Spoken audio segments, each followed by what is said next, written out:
Assalamualaikum warahmatullahi wabarakatuh. Dalam rangka pemenuhan tugas di modul 2.3 jurnal refleksi dwi mingguan yang sudah memasuki minggu ke-9, pemimpin dalam pengelolaan sumber daya bersama saya calon guru penggerak angkatan 11 Kabupaten Magelang Muhammad Sakirul Alim.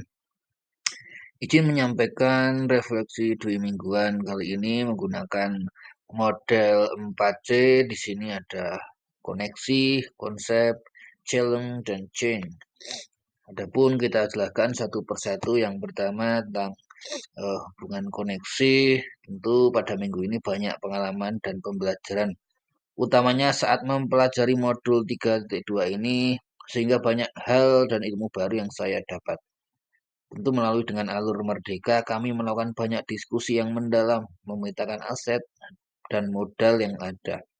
Ada banyak hal menarik yang terlebih saat ini alur ruang kolaborasi di mana kami berlatih untuk memetakan aset yang ada di sekolah dengan segala tantangan dan temuannya, apalagi di grup kami terdiri dari 4 sekolahan yang punya potensi aset berbeda-beda.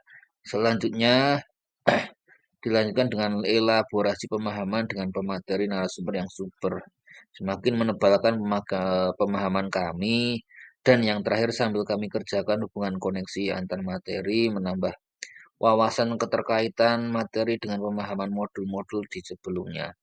Tentu saja dengan diakhiri progres rencana pembuatan aksi nyata yang tentu akan kami laksanakan dengan mengutamakan diskusi aktif dengan semua elemen di lingkungan sekolah.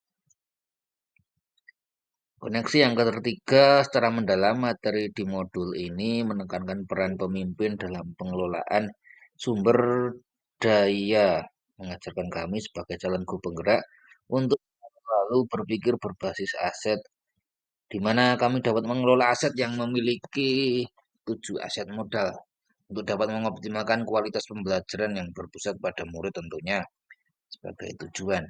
Ketujuh aset yang ada mulai dari manusia, sosial, fisik, lingkungan, agama, budaya, politik, finansial diharapkan dapat menjadi kekuatan baru sekolah yang mendukung program-program ataupun visi misi sekolah. Nah, tantangan di modul ini sebelumnya saya sebagai guru cenderung berorientasi memikirkan apa-apa saja yang polemik, bentuk kekurangan sekolah, dan hal apa saja yang perlu dibenahi.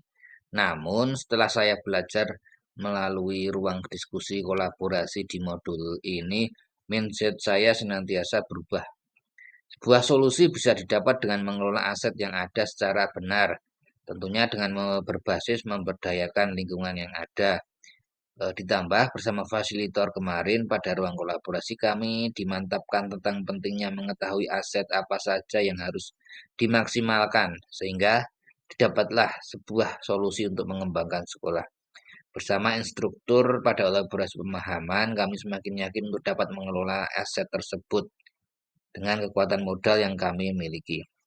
Entah itu modal internal maupun modal eksternal yang tidak kalah penting untuk diberdayakan. Yang ketiga yaitu tentang konsep, tentu dengan konsep yang sangat penting atau utama, melakukan pemetaan aset berdasarkan 7 model aset antara lain yang sudah saya sebutkan tadi.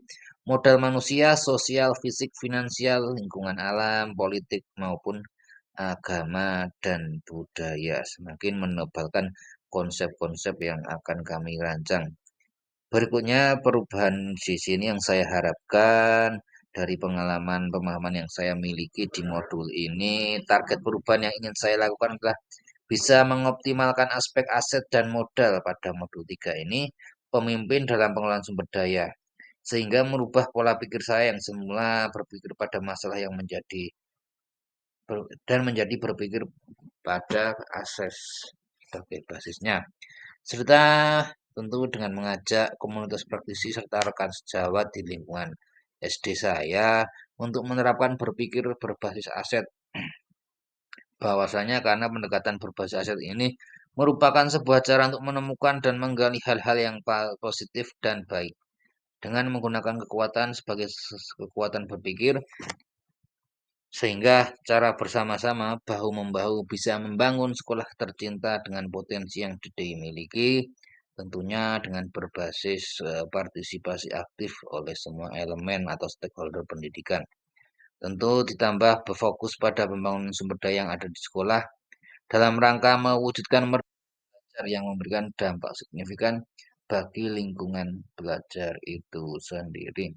Terima kasih. Demikian refleksi saya sekitar 2 mingguan ini di modul 2.3. Terima kasih. Semoga bermanfaat. Wassalamualaikum warahmatullahi wabarakatuh. Semangat bergerak menggerakkan untuk pendidikan yang lebih baik lagi. Terima kasih.